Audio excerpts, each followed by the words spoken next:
मीरा नाम की एक औरत गांव में गोभी राइस बनाती थी। वो अच्छी क्वालिटी का कम तीखा बनाने से लोग उसके पास बहुत सारे आते थे खाने के लिए। वैसे ही उसका पति गोभी की फसल उगाता था। उसके पति का नाम रमेश था।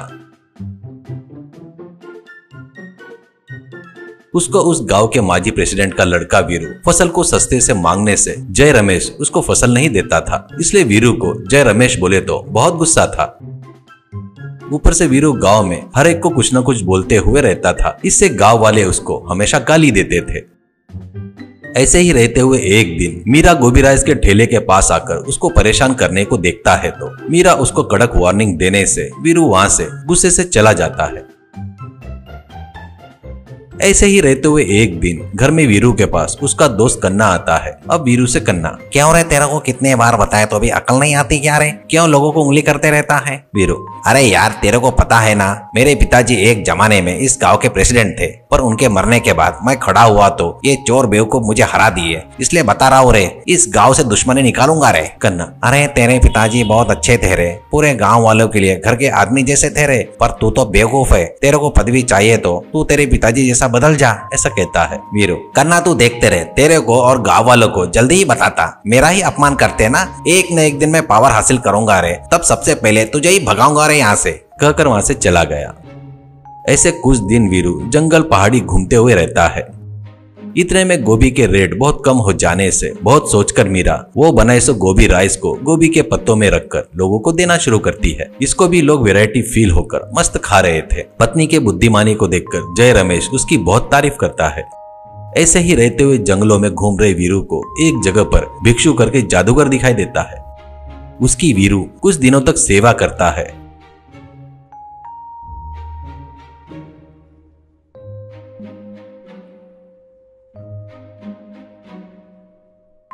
तो उससे खुश होकर भिक्षु उसको एक लकड़ी देकर और उसके बाद वीरू से भिक्षु, देख, इस लकड़ी की एक खासियत है, आगे वाला व्यक्ति जैसे जैसे डरेगा उसकी ताकत बढ़ती जाएगी। वही तेरे ऊपर से डर गया तो उसका पावर भी कम हो जाएगा। वीरू, आप डरो मत स्वामी जी, लोगों को कैसे डराना है, मेरे पास बहुत प्लान्स है। भिक्षु, मूर्ख कहीं के, ये तेरा ओवर एक्शन कम किया तो अच्छा रहेगा। फिर भी मैं तेरे लकड़ी को देखकर मैं ही क्यों डरूंगा रे? वीरू, अरे सॉरी गुरुजी, ऐसे ही टेंशन में मुंह से निकल गया, फिर मिलेंगे, कहकर वहां से गांव में आता है।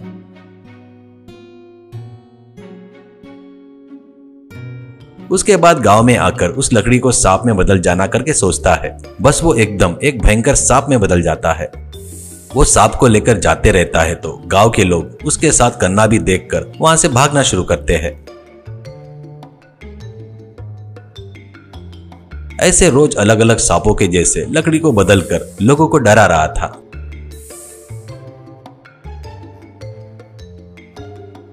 आखिर में एक दिन कन्ना को पकड़कर सांप और लकड़ी के बारे में सब कुछ बताकर उस सांप को एक लकड़ी में बदलकर दिखाता है।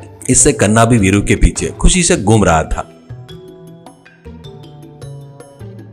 ऐसे ही रहते हुए कुछ दिनों बाद रमेश याद आकर वीरू मीराबाई के राइस ठेले के पास जाता है। वहां पर बैठे हुए लोग हाथ में सांप देखकर भाग जाते हैं तो मीरा उनको रुकने के लिए कहती है। अब लोगों से मीरा, अरे क्यों भाग रहे हो भैया? पागल कीचड़ वाले सांप को हाथ में पकड़कर घूम रहा है तो उसे डर क्यों रहे हो? ऐसा कहती है। वीरू फिर से उस सांप को पकड़ता है तो बहुत बड़ा घोरपट जैसा बदल जाता है। वो देखकर लोग भागने लगते हैं। मीरा, भैया आप लोग घबराओ मत, उस सांप को मुझे क्या करना है मुझे पता है भैया, कहकर एक मोटी लकड़ी लाकर सांप को मारना शुरू करती है।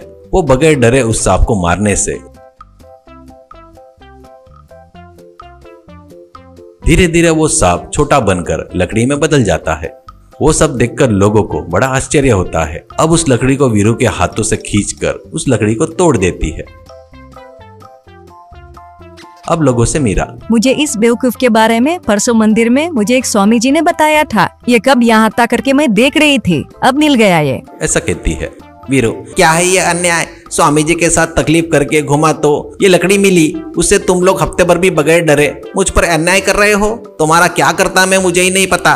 कहने से लोग गुस्से में आकर सभी लोग उसको मारने के लिए आते हैं। वो देखकर कन्ना, यहाँ से भाग जाएंगे रे, लोग फटे तक बजाएंगे लगता है रे भाई। ऐसा कहता है। वीरू, उनके फटे तक बजाने वाली बात तो ठीक है रे, मुझे वो मीरा बोल रही थी ना, वो स्वामी जी तू ही है ना करके लग रहा है, कहीं वो गोभी राइस फ्री में देती कहकर वो मीरा ने कहा तो तू सब कुछ सच तो नहीं बता दिया ना। ऐसा कहता है। वो बात सुनकर मन में कन्ना, अरे बाप रे, इसको डाउट आया लगता है, कहीं अगर पता चला तो मैंने ही बताया करके ये फटे तक बजाएगा मेरे को। चुपचाप अपन यहाँ से एस्केप होकर इसको भी एस्केप करना होगा, नहीं तो दोनों फंस जाएंगे। कहकर वीरू से, क्या है क्या रे, पहले से तेरे कारण लोग गुस्से में है, मैं भाग रहा हूँ रे भाई। कहकर भागना शुरू करता है। वो देखकर वीरू भी भागना शुरू करता है। लोग सभी मीरा की हिम्मत की दाद देते हैं, तारीफ करते हैं।